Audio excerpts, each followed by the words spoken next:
Okay, welcome back. In this lecture, we are going to talk specifically about prime numbers and a form of mathematics called prime factorizations.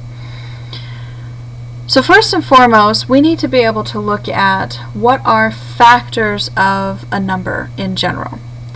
So when we're talking about factors, we are talking about taking a number and finding two numbers that when multiplied together give you what you started with.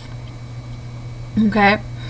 Factors are numbers that will divide perfectly out of your parent or your base number, meaning there's no remainders, no decimals, no fractions.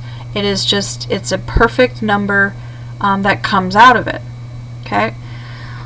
One of the most popular ways to list out factors is to do what's called a factor tree.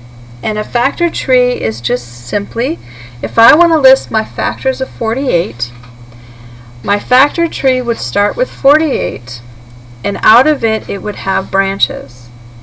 Now, of these branches would be the lists of my factors. So the way that I like to do it is I like to count up my factors on the left-hand side and write their matching pairs on the right-hand side. So first and foremost, start at the beginning. I know I can pull out a 1, and when I do that, I'm left with 48. So that would be my first factor. 1 times 48 gives me what I started with. Now what comes next in line would be a 2. So I want to ask myself, does 2 come out of 48 nicely? Well, it does. When it does, it comes out as a 24. Therefore, 2 and 24 is a factor. Notice my left-hand side is starting to count up in increasing order, and my right-hand side is starting to come down in a decreasing order. Continuing on with my pattern, the next number in line would be a 3. So again, I want to ask myself, does 3 come out of 48 nicely? Well, again, that answer is yes, and the pair becomes 3 and 16. Continuing on in my journey, the next number would be a 4. And if I look at 4 and 48, it comes out nicely as a 12. Now, one thing you should be noticing about these numbers is as my left-hand side increases and my right-hand side decreases, notice my two factors are starting to get closer and closer to each other. The way you know that you are done with a factor tree is that you get all the way down to the bottom where your two numbers are almost next to each other, as close as they can possibly be, and there's nothing else for you to do. Okay? So if we look at this, my next number would be a 5. Well, if you look at 48, 5 will not come out nicely. Therefore, 5 is not a factor. So I need to skip over 5 and look at 6. Well, 6 does come out nicely. Notice it comes out as an 8. And notice these two values are almost the same number. The next number in the line would have been a 7. And notice 7 does not come out nicely. Therefore, to keep going up in my number, I would come to an 8. Well, if you look, I've already got the 8 on the right-hand side, which means I have circled around, and I would essentially count up the right side. I don't need to do it twice, therefore I'm done. And these are all the factors of 48. Now we can do that same thing with a really big number, 400. Again, you will start with 400 being the beginning. I would start at the very smallest part, so we know 1 and 400 would work. Again, you want to kind of count up, grabbing up all of the ones that work to the best of your ability. So here the next number in line would be a 2, and obviously 2 works. I have 2 and 200.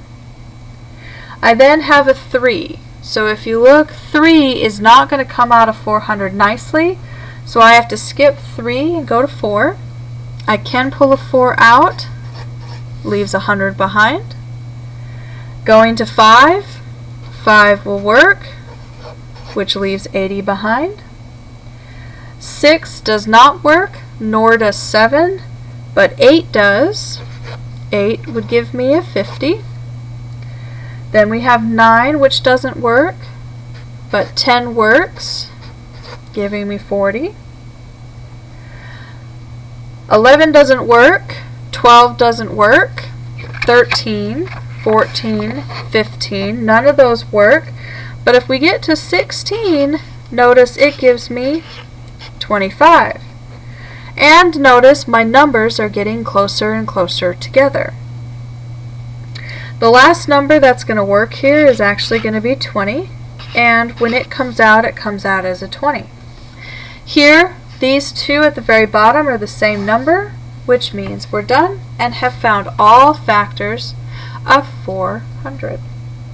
So those are just two quick examples of how to list factors of a number.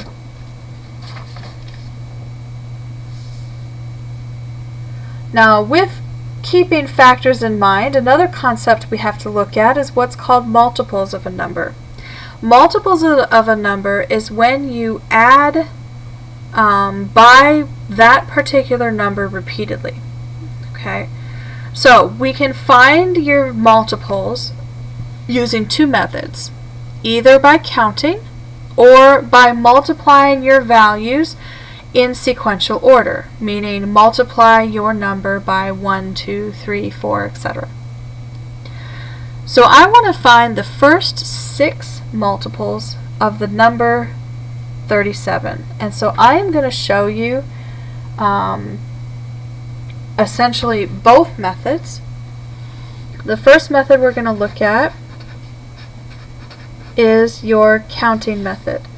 So the counting method simply says you are going to add the number over and over.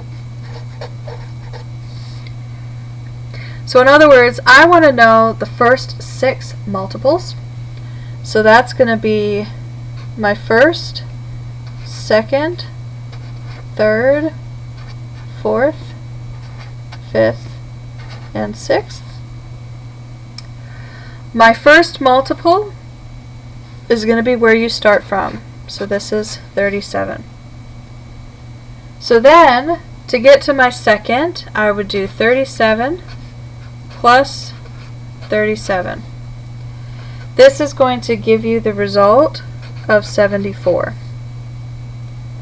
To get my third multiple, I would do 37 plus 37 plus 37.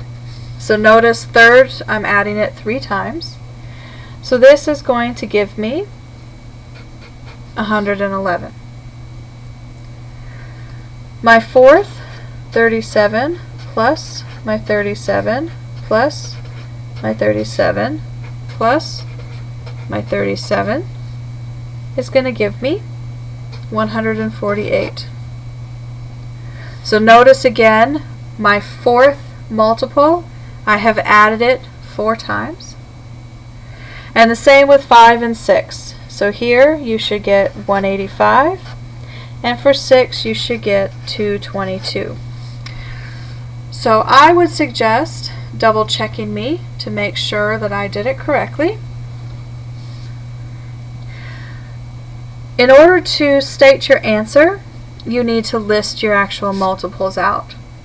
So your solution here would be 37, comma, 74, comma, a 111, 148, 185, 222.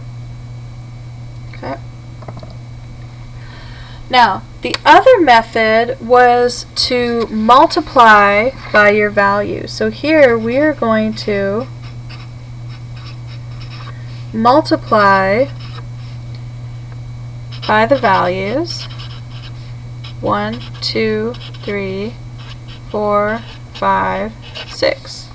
Now we're going to stop at 6 purely because the question wanted to know the first 6 multiples of the number.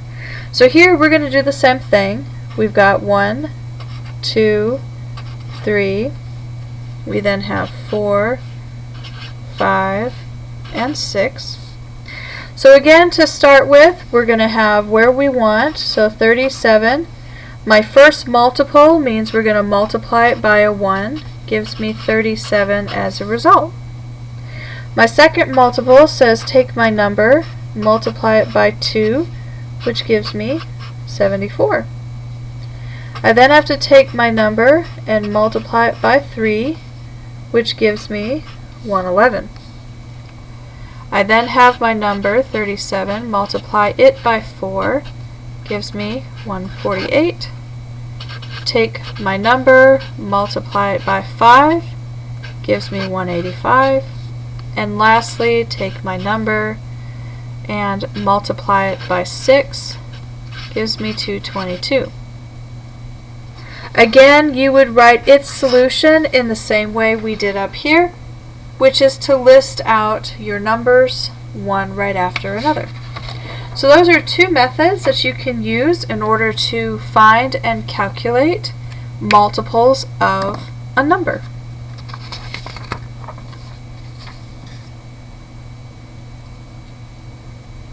Now, to add a little bit of fun to it, we have a concept called types of numbers.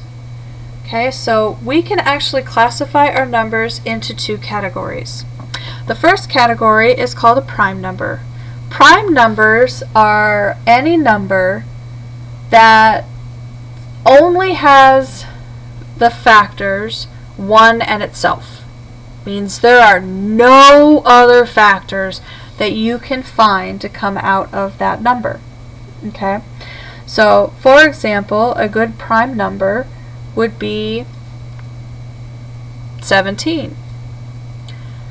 If you look at the number 17, 1 times 17 is the only factor that you have.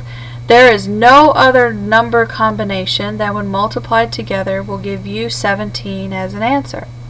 Another great example of a prime number would be a number like 3. The only factors of 3 are 1 and 3. Again, we can also have the number 2, because the only factors of 2 would be the numbers 1 and 2. Those would all be prime numbers. Now, composite numbers, everything else.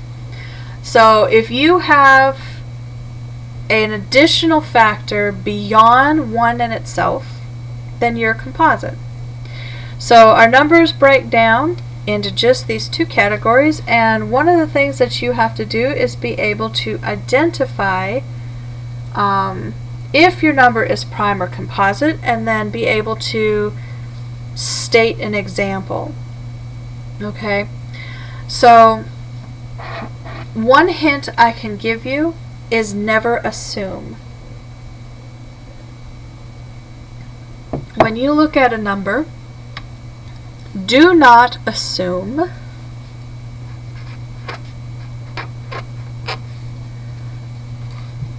do not assume the number is prime.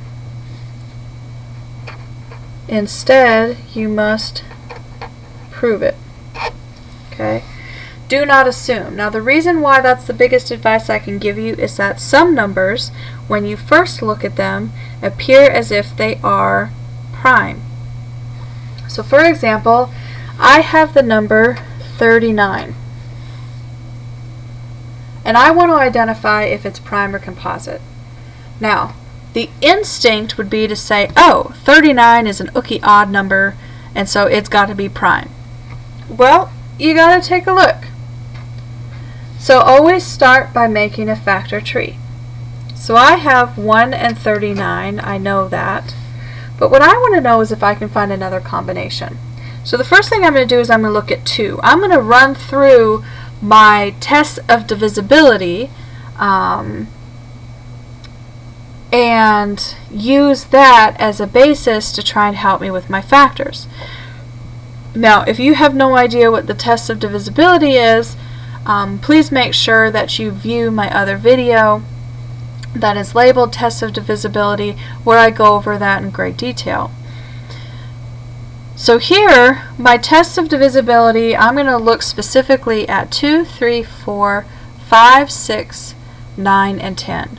And I'm going to look to see if any one, even one, of those divisibility tests will actually result in a factor. So the first test I'm going to look at is 2. 2 says it has to be even. 39 is not, so 2 doesn't work. Now I'm going to look at 3. 3 says I have to take my number and add its digits together, and if that number is divisible by 3, then the whole number is divisible by 3. So I have the numbers 3 and 9. Well, 3 plus 9 is 12. 12 is divisible by 3, which means 3 will work. So if I take 3 out of 39, I'm actually left with 13. Therefore, that is another factor that works. So this one is composite. Now, for all of you who simply assumed that 39 was a prime number, you would have been incorrect. And if that was a problem on a test, you probably would have gotten it wrong. So please, please make sure, whoever you are taking math from, that you do not assume that a number is prime or assume it is composite. You have to prove it. So let's look at another one that's a little bit bigger. I have the number 140. And so here I want to go ahead again and I want to look at its factor tree. So I already know I have 1 and 140. So I want to look at, can I find another one? Well, in this case, 140 is even, which means I already know 2 comes out of it. It comes out of it 70 times, which again makes this composite. The last one I want to look at is 91. Again, we do not want to assume, you want to test. So I have 1 and 91. So the first thing I'm going to do is I'm just going to kind of start looking at it. So, does 2 come out of it? Well, no, because it's not even. Does 3 come out of it? Well, 9 plus 1 is 10. 10 is not divisible by 3, so 3 does not work. Does 4 come out of it? Well, again, the last 2 digits, so basically the number itself, has to be divisible by 4. 91 is not. If I look at 5, 91 does not end in a 0 or 5, so 5 doesn't work. 6 doesn't work because 2 and 3 both failed. Then we get to 7. Well, if you were to say pull out your calculator, and in most of these fundamental courses, such as this one, the only calculator you get to use is a basic 4-function calculator. And if you were to take that and type in 91 divided by 7, guess what? You get an answer. And so here what we have found out is that 91 is actually composite. So please make sure again that if you are trying to find prime or composite numbers, that you actually run their factor trees and try to prove it one way or another. Don't simply assume that you know what it is. Okay?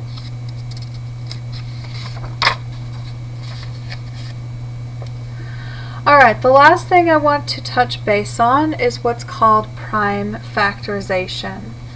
Now, prime factorization is where we are going to turn a value into a list of prime numbers. We do this by using a factor tree, and we break our numbers up into prime numbers. The easiest ones that you would want to work with would be, say, the numbers 2, 3, 5. These are a good starting place when working with prime factorization, is to start there because they are very easy numbers to work with. Okay? So prime factorization says I'm going to start with my number. So I have the number 45. And I want to look at its factor tree. Okay, so specifically the prime factor tree. So the first prime number that I can think of that I want to pull out of 45 would be 5. When I pull it out, I have a 9 left behind. Once you do a factor, you need to look at both branches of your tree and you need to ask yourself, is this number prime? Well, we already know 5 is because we picked it on purpose. But 9 is not. And the reason we know it's not is because 9 can reduce itself down to 3 and 3. So here, when we are looking at this, what's most important is going to be these prime numbers. I have a 5, a 3, and a 3. So therefore, to write my prime factorization says I have to multiply them. So this is 5 times 3 times 3, which is going to be written as 3 squared times 5. Now, your instinct is going to be to do the math. Do not multiply. If you multiply those together, guess what? You'll get 45 as an answer. We already know that. The prime factorization is purely there for you to be able to rewrite 45 as a multiple of primes. Okay? Now, let's look at another one. I have 200, which is a fairly large number. Well, the easiest thing to do is to break it down using 2. I can pull a 2 out of 200 and it leaves me with 100 left. I know 2 is prime, but 100 is even. So I can pull another 2 out, leaves me with 50 left. When I look at 50, again 2 is prime, but 50 is not. 50 is even. I can pull out a 2, leaves me with a 25. And I already know 25 is a perfect square. Reduces down to 5 and 5. Both of those are prime. Therefore, I'm done. Again, if you look at it, the prime numbers are the numbers that matter. And so here, if we were looking at this one, we have 1, 2, 3 2's and 1, 2, 5's. Therefore, this would be 2 to the third times 5 squared. Okay.